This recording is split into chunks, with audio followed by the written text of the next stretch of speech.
Olá, que tal a todos que nos seguem? Muitas bendições para a sua vida. Este é o nosso Conexão Jóvenes,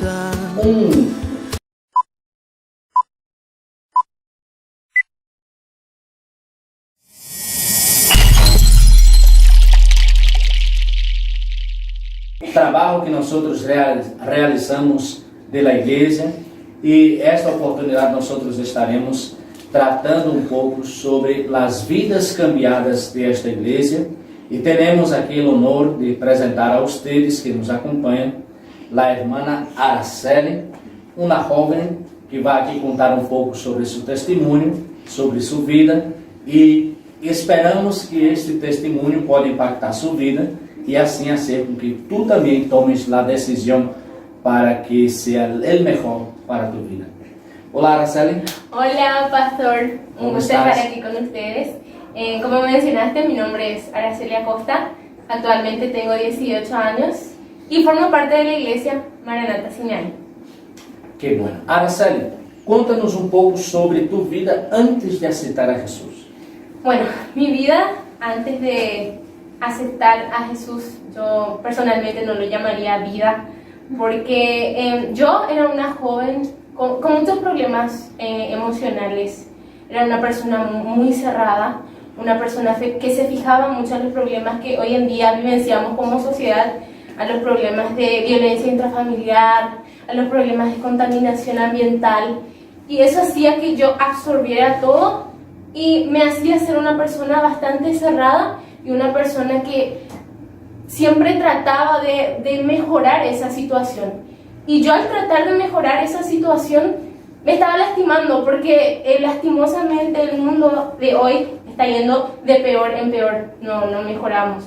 Y eso hacía que yo me sintiera mal y sea una persona cerrada tanto en la escuela como en mi vida con mi familia, porque también vengo de una familia con muchos problemas y eso afectaba mucho mi relacionamiento con los demás y en mi forma de ser. A partir de que momento em tu vida empezaste a ver que existia um problema emocional, um problema que hiciera com que tu llegasse a tener un encuentro con Dios? Bueno, en el año 2017 yo fui becada, obtuve una beca en la Embajada de los Estados Unidos, un programa súper bueno que me ayudó a crecer en distintas formas, y eso hacía que yo no tuviera tanto tiempo para reunirme con mi familia o para hacer otras cosas. Yo me enfocaba mucho en lo que era en mis estudios de ese programa y también del colegio. Entonces yo me sentía mal, y a la par de eso también tenía problemas familiares, y eso hacía que yo tragara todo y me sentía bastante mal. Yo era una persona atea. Mi familia es religiosa, pero ellos trataban de imponerme su fe. Y yo siempre estaba a la defensiva, no quería escucharles porque los argumentos que ellos me daban no eran suficientes. Entonces yo decía, ay, no existe Dios, no puede existir eso. Y juzgaba la Biblia por su portada, porque en realidad nunca me tomé el tiempo de leer, solamente decía, no. ¿Cómo esto va a ser real si fuera escrito por hombres igual que yo, por personas humanas? Y fue después de eso que yo empecé a sentir una necesidad, porque la Biblia mismo nos dice que nosotros necesitamos a Dios. Nosotros como seres humanos necesitamos a Dios. Entonces yo sentía que mi vida no tenía un propósito, sentía que yo como persona no tenía valor. Además que en mi familia, como ya les comenté, tenía problemas, y yo sentía que nadie me quería, que yo no importaba para nadie. Entonces, ¿para qué seguir viviendo? Inclusive llegué a los extremos de lastimarme a mí misma, psicológicamente y físicamente. Entonces fue ahí cuando yo me crucé con una persona, con el pastor, ¿verdad? Que ella me ayudó, me dijo, bueno, en casa tenemos una iglesia, ¿será que no puedes acompañar? Me invitó para venir. Entonces yo dije, ¿por qué no probar algo nuevo? Por la simple curiosidad y también por juzgar, porque siempre yo juzgaba a las personas que profesaban esta fe, por decirlo así. Entonces fue en ese momento que yo decidí probar algo nuevo, y ahí fue cuando me di cuenta de que yo necesitaba algo más en mi vida, y necesitaba saber que mi vida tenía un propósito y que tiene un propósito. Vós mencionou duas coisas que quero te perguntar sobre isso. Quando tu hablas que eras atea, que não creia em Deus, qual era tu pensamento filosófico e sociológico sobre isto, vós sendo jovem e convivendo com esta geração que praticamente vive também assim nesse mesmo pensamento hoje? Bueno, mi pensamiento era que para defender la fe, nosotros usamos la Biblia como respaldo. Entonces yo lo que sostenía y decía era, ¿cómo yo voy a sostener algo que ni yo sé si es verdad, si hombres como vos y como yo lo escribieron? Entonces yo decía que eso no podría ser posible, no era posible. Además también me fijaba mucho en el testimonio de las personas creyentes con las que yo convivía. Y ellos eran personas que decían algo y hacían otra cosa. Entonces yo siempre trataba de buscar un ejemplo y trataba de buscar siempre errores y recalcar más los errores de las personas que profesaban la fe. Quando te enfrentaste com tus dilemas personais, que vos estava dizendo, causado por diversos fatores familiares, e te lastimava em si, que pensamentos veniam em tu mente nesse momento? O que tu pensavas quando te reaccionava? Tu te cortava? Como era isso? La verdad que yo no llegué a ese extremo, pero sí llegué a decir que mi vida no tenía valor y no a cortarme, sino a golpearme a mí misma, porque yo sentía que mi vida en sí no era valiosa para nadie y no tenía sentido, puesto que yo no sabía cuál era mi propósito. A la vez que, como yo te mencioné, yo era una persona que se fijaba mucho en los problemas sociales que había. Entonces yo, al tratar de buscar solucionar, formando parte de diferentes organizaciones o creando proyectos, al ver que eso no tenía resultado y no impactaba en la forma que yo quería, me lastimaba más. Y decía que yo no servía para hacer esto, que estoy en el mundo solo como un objeto, que no valgo nada para nadie, ni para nada. Bien. Quando tu tuviste um encontro com Cristo?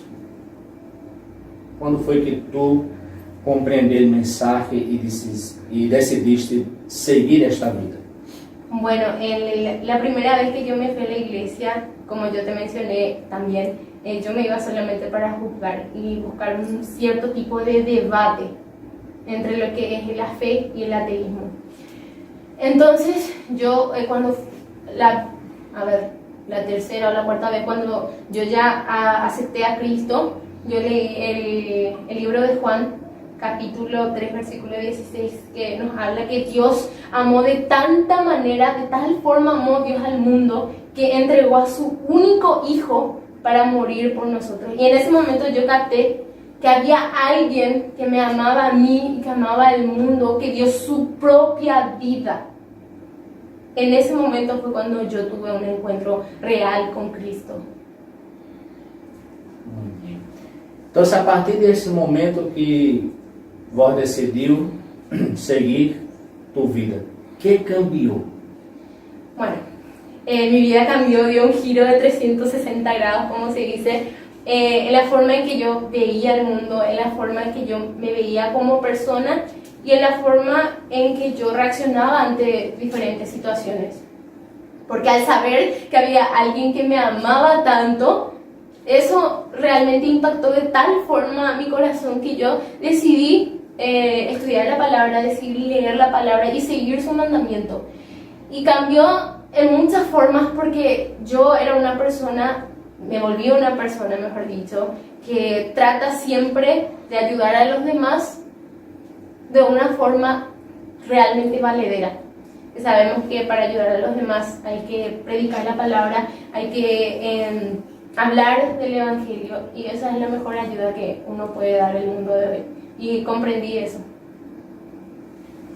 Quem és Araceli antes de Cristo e quem és Araceli depois de Cristo? Bueno, Araceli antes de Cristo, una persona triste, una persona que veía el mundo de una forma muy negativa, muy oscura, una persona que siempre trataba de resolver los problemas psicológicos propios, los problemas de los demás, pero de una forma en que siempre trayera beneficio a mí, pero a la vez nunca traía.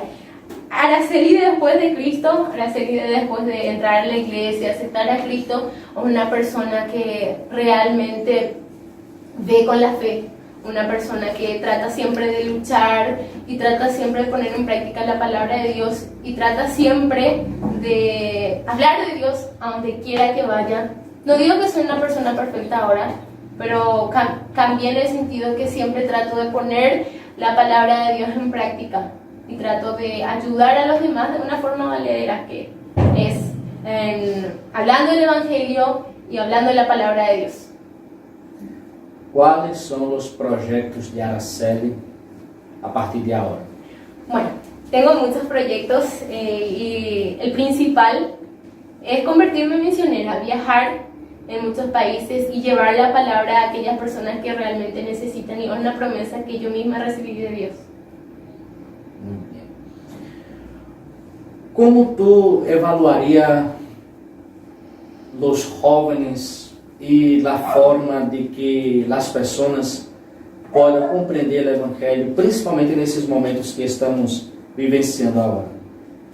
Bueno, yo principalmente en general veo que los jóvenes de hoy se cierran mucho a lo que es la palabra. Nos abrimos mucho a las cosas del mundo. Muchos jóvenes se dejan llevar por los vicios, por los placeres temporales, placeres que al momento parecen hacernos bien, pero dentro de un lapso de tiempo traen consecuencias gravísimas. Jóvenes que se abren a todos los cambios sociales y que se tratan de estructurar en la forma en que la sociedad busca que ellos se estructuren. Y jóvenes que realmente y lastimosamente están rechazando la palabra. Esa es la forma en que evaluarían los jóvenes de hoy. Pensando en esto, ¿cuál consejo que tú darías para aquellos que están asistiéndonos en este momento? Bueno, el consejo que yo les daría a todos ustedes es de estudiar la palabra de Dios y realmente valorar y tratar de entender que Jesús nos ama de una manera tan grande a nosotros, que dio su propia vida por vos, por mí y por todos nosotros. Ese es el consejo más grande y más práctico que les podría dar y que les va a servir mucho. Muy bien, mis queridos, este es nuestro Conexión Joven, donde nosotros escuchamos un poco de la vida de Araceli, un poco de su historia antes y después de Cristo. Y el consejo final que nosotros damos es que con Cristo la vida es mejor. No estamos lejos de los problemas que vivenciamos día após día, pero sabemos lo seguinte, que mesmo delante desses problemas, existe um Deus que nos dá a solução. Muitas graças por nos acompanhar e Deus te bendiga.